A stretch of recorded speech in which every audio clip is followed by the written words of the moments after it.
Olá, tudo bem? Eu sou Alexandre, professor de Geografia, e estou aqui para lhe mostrar o que este mundo geográfico tem a te oferecer. E hoje vou fazer as correções das avaliações, a começar pela avaliação do primeiro ano. Então, fique esperto para que você não perca nenhum momento aqui, hein?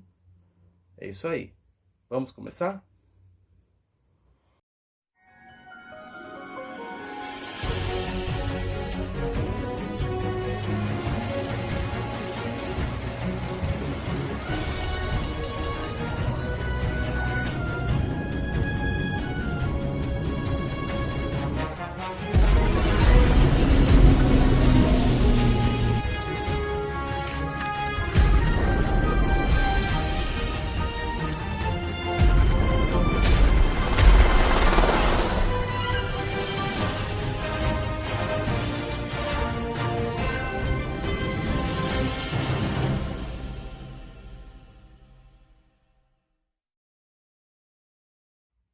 Muito bem. Esta é a prova 3 de Geografia para o primeiro ano do ensino médio. Aqui está a ordem original, a qual as questões foram elaboradas, porém você localiza no seu formulário, porque dentro dele essas questões foram organizadas de forma aleatória, combinado? Vamos ver aqui o que está pedindo. Na transposição do texto manuscrito para a letra de forma, surgiram substituições que fizeram Graciliano parecer mais prolixo ou derramado, em comparação com a sua habitual sobriedade, que já lhe valeram uma comparação com a paisagem agreste do sertão nordestino. Este trecho foi publicado recentemente no Jornal da Tarde. Graciliano Ramos, quem adulterou as memórias do escritor. Então, isso foi um trecho que eu tirei de um texto que questionava alterações na obra original do Graciliano Ramos no livro São Bernardo. Então, vamos ver aqui o que se pede. A palavra sublinhada, agreste, corresponde a qual bioma importante na paisagem natural do Brasil. Então, percebam o seguinte, que ao observar este mapa, eu havia colocado este exercício na última atividade antes da avaliação. E neste ponto vermelho está aqui escrito São Bernardo. Daí nós vemos a legenda, onde a cor que está ao pontinho é essa cor verde musgo, que aqui corresponde à Mata Atlântica. Vamos ver se aqui está a opção. Está aqui. Mata Atlântica. Deixa eu voltar aqui, porque senão ele acaba habilitando. Ó. Pronto. É importante que você saiba fazer essa interpretação, porque quando se relaciona a paisagem do agreste nordestino, não necessariamente está coligado à caatinga, que é esta cor alaranjada que está em volta. E isso pode ter confundido alguns, porque viu que São Bernardo está escrito na parte laranja, porém o ponto aqui está indicando a localização desta propriedade. E talvez muitos tenham se confundido a respeito disso, porque no mapa, os pontos, eles correspondem a uma localização mais exata dos lugares. E aí segue-se os topônimos, que são os nomes, e não o contrário. Então eu percebi que muita gente acabou se confundindo, tanto quanto a informação do mapa, quanto a informação sobre o Agreste. Por isso que isso foi uma questão considerada difícil, pelo menos na interpretação dos resultados. Então vamos seguir aqui. A princípio, o capital se desviava de mim e perseguiu sem descanso, viajando pelo sertão. Sofri sede de fome, dormi na areia de rios secos, briguei com gente que fala aos berros e efetuei transações comerciais de armas engatilhadas. Então esse é um trecho de São Bernardo, que inclusive para os estudantes de sala presencial, isso foi colocado na lousa. Os não presenciais tiveram comentários a respeito do livro também na aula online. Então aqui se pede, observe o mapa e os perfis topográficos para responder em qual formação do relevo possivelmente corresponde à localização da fazenda São Bernardo.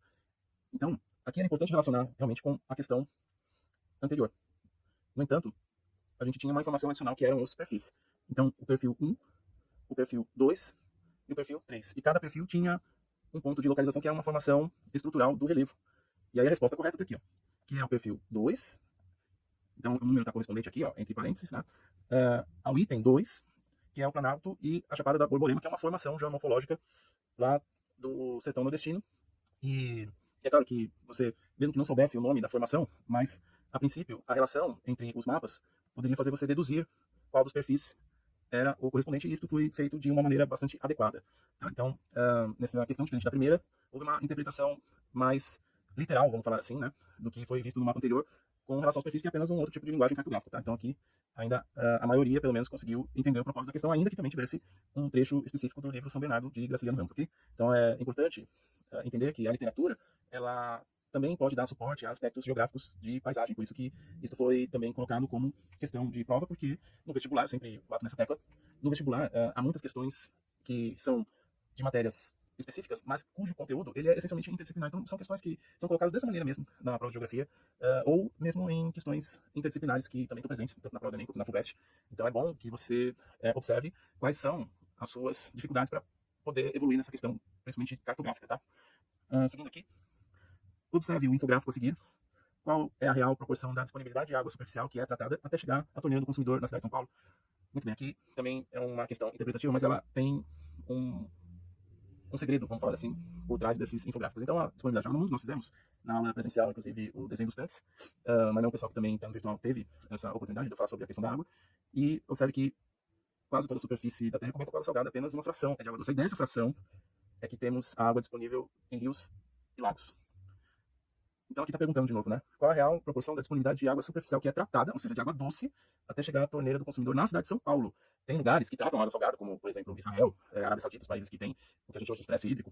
Mas eu estou colocando aqui a cidade de São Paulo para que não haja esse tipo de interpretação. Então toda a água de São Paulo é uma água superficial, pelo menos a água que chega da torneira, vinda de sistemas, né, como da Cantareira, ou Guarapiranga, Billings, Alto Tietê, enfim.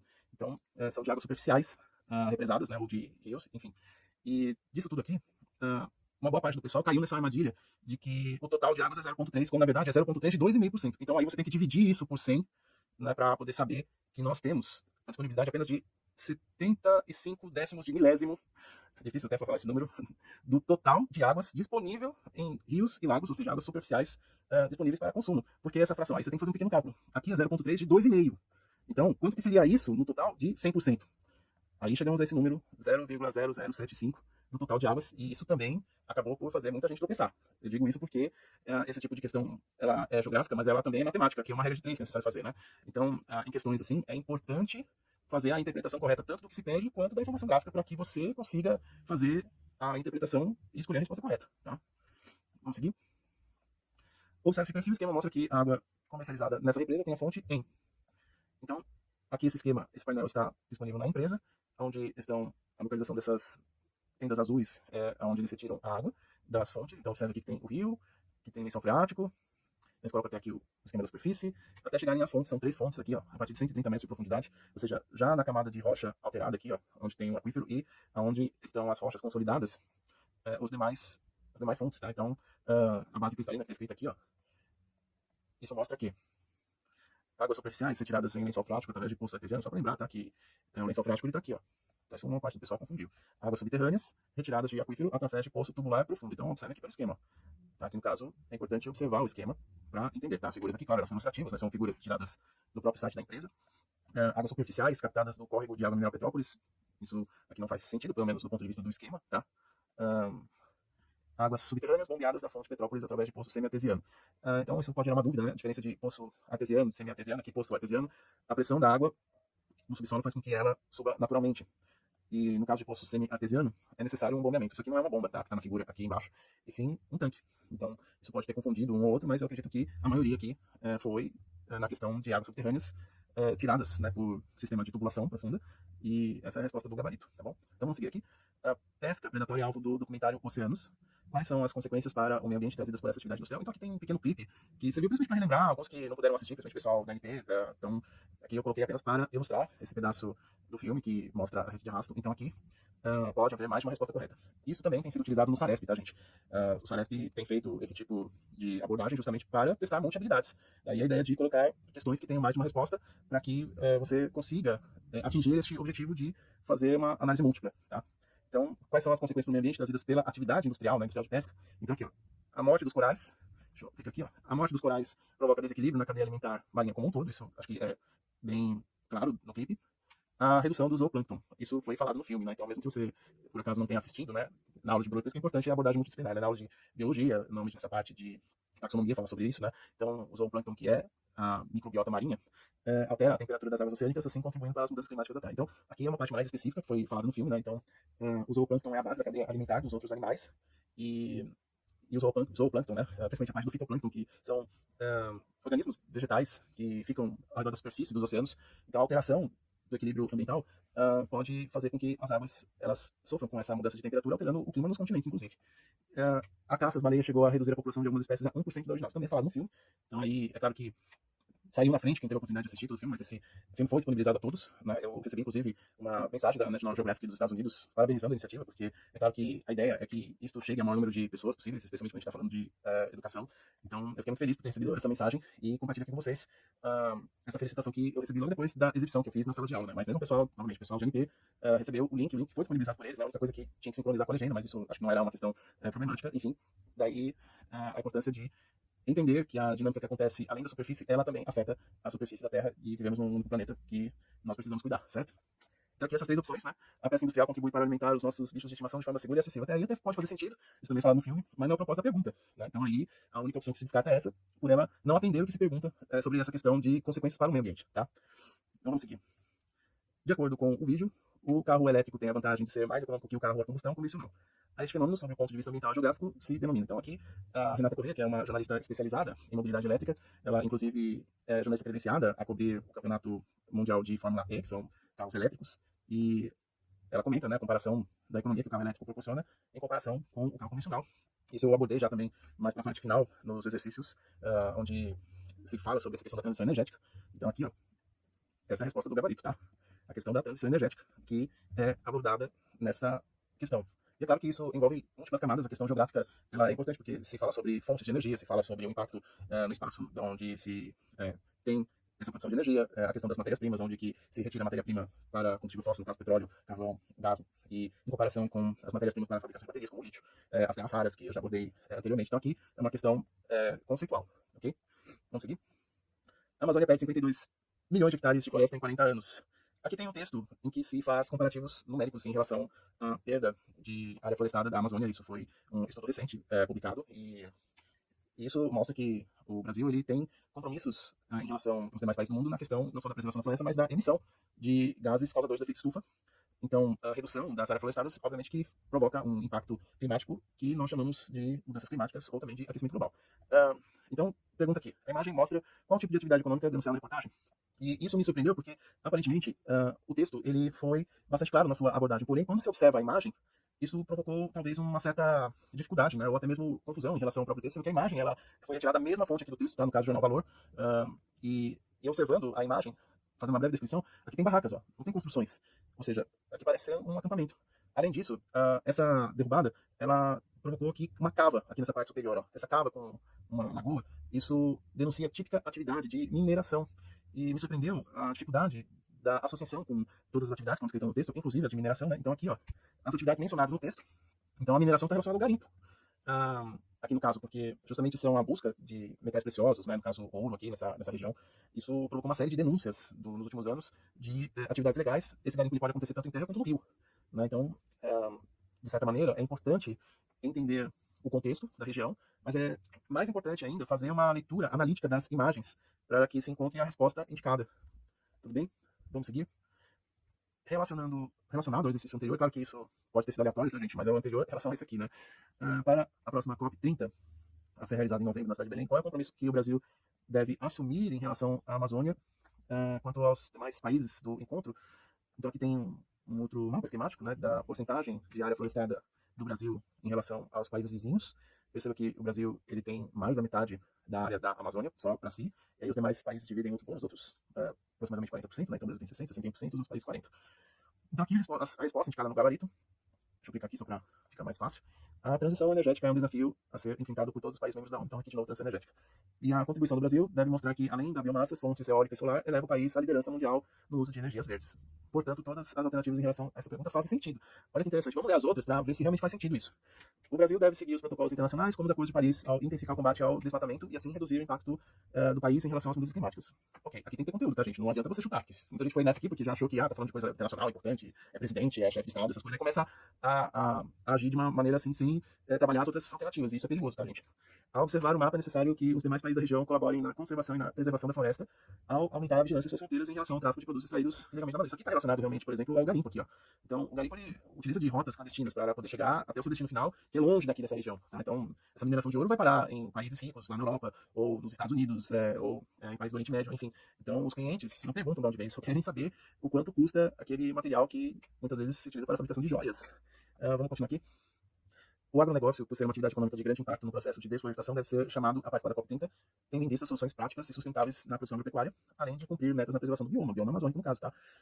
Então, é claro que aí a gente volta no texto, né, que o texto ele fala, né, a agricultura cresceu 44 vezes, né, e isso no período de 40 anos. Daí a ideia do agronegócio ele também ser parte interessada, esse é o termo que a gente usa, tá? Parte interessada, quando se reúnem os países, e aí no caso não só são políticos, né, ou diplomatas, que sejam empresários, pessoas ligadas às atividades econômicas em geral, as empresas são chamadas também a participar e colaborar, porque aí se elabora os documentos necessários para poder traçar essas metas de cumprimento à redução de emissões de gases de efeito estufa, tá? Então aqui, gente, é necessário ter conteúdo, não adianta você chegar aqui e achar que, tá tudo bem, isso aqui é facinho, né? Você vê com essa mentalidade, sinto dizer, mas você não vai muito longe. É preciso ter uma boa dose de cautela, humildade, para conseguir responder essas questões aqui no caso, né? Elas são respostas que elas se somam, na verdade, para poder chegar até aqui, ó. Todas as alternativas fazem sentido. Faz sentido? Vamos seguir.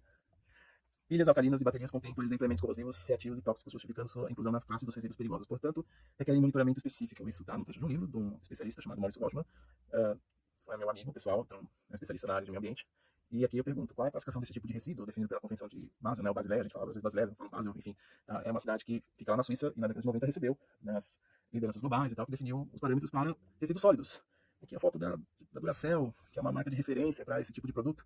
Então aqui, acredito que a maioria, pelo menos, entendeu a proposta, né, que são resíduos de equipamentos eletrônicos. Tá? A bateria, ela serve justamente para ativar equipamentos eletrônicos, em geral, né, pilhas, baterias, e ela está dentro dessa classe. Tá? Alguns, né, eu vi que colocaram como resíduo industrial, né, mas resíduo industrial é o que é gerado pela indústria. Tá?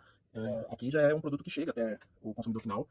Também não pode ser classificado da mesma forma que resíduo domiciliar, porque aqui é um material corrosivo, é um material perigoso ao meio ambiente, então por isso que se recomenda isolar esse material quando vai descartar, colocar dentro de uma garrafa ou de um potinho, né, levar de preferência para um local de coleta, mas quando isso não é possível, pelo menos isolar para que isso não seja descartado de qualquer maneira no meio ambiente, porque é altamente poluente. Isso aqui tem chumbo, isso aqui tem zinco, materiais que vazam, né? Quem já viu uma pilha vazada sabe como é que é, né?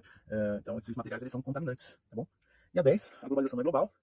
Há uma certa unanimidade entre os autores contemporâneos em constatar que a mundialização do sistema capitalista não tem acarretado apenas uma homogeneidade nos processos sociais que se estendam para todas as partes do globo. Ao contrário, a incorporação desigual das nações no sistema mundial por um lado e fatores internos à própria lógica do capitalismo por outro têm reposto e renovado com rapidez as diferenças entre grupos, culturas e nações. Um outro trecho que eu tirei do livro do professor Waldman, e que tem essas fotos aqui, né? Então, no livro Lixo, Cenários e Desafios, tem a representação dessas fotos e, observando as fotografias, qual das famílias tem um padrão alimentar menos homogeneizado às tendências da globalização.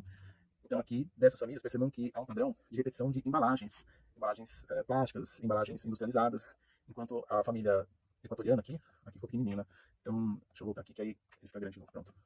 Então, aqui no caso, né, a família Aime, além dela ser mais numerosa, né, também tem essa questão, né, do número de pessoas na mesma família, em comparação com as outras famílias, que são famílias nucleares, ó, pai, mãe e 2 filhos, né, mesmo aqui a família japonesa, a família alemã e a família americana. Então aqui acho que o contraste fica bem claro, né? Que a família equatoriana, além dela ser mais numerosa, ela tem um padrão alimentar de produtos primários, né, tirados da terra, sem processamento. Né? Então, por um lado, isso é mais saudável, mas por outro lado também remonta a questão do poder de compra, né, dessas famílias que gastam, né, semanalmente uma parte dos seus rendimentos na alimentação doméstica. Né? E isso, claro, também tem por consequência a geração de lixo. Então, a maior parte do lixo dos países ricos são de embalagens. Essa é a conclusão que a gente acaba chegando. Né? E curiosamente, são os pobres aqui são colocados nessa condição de pessoas que produzem lixo, quando na verdade a maior parte da produção de lixo vem justamente da geração de descarte de embalagens e restos, né, de produtos industrializados que essas famílias de poder aquisitivo maior vão gerando. Então, essa é a conclusão que a gente chega para finalizarmos a nossa avaliação. Se você tem dúvidas, por favor, deixe seu comentário para que a gente possa te ajudar daqui para frente. Tá bom? Muito obrigado e um abraço. Só sei que nada sei. Aproveitando este momento socrático para finalizarmos este vídeo, e agora eu aguardo o seu comentário com todas as suas dúvidas e questionamentos a respeito de tudo que fizemos aqui. Muito obrigado e partiu o quarto bimestre para fecharmos 2025 com chave de ouro. Um abraço e até a próxima.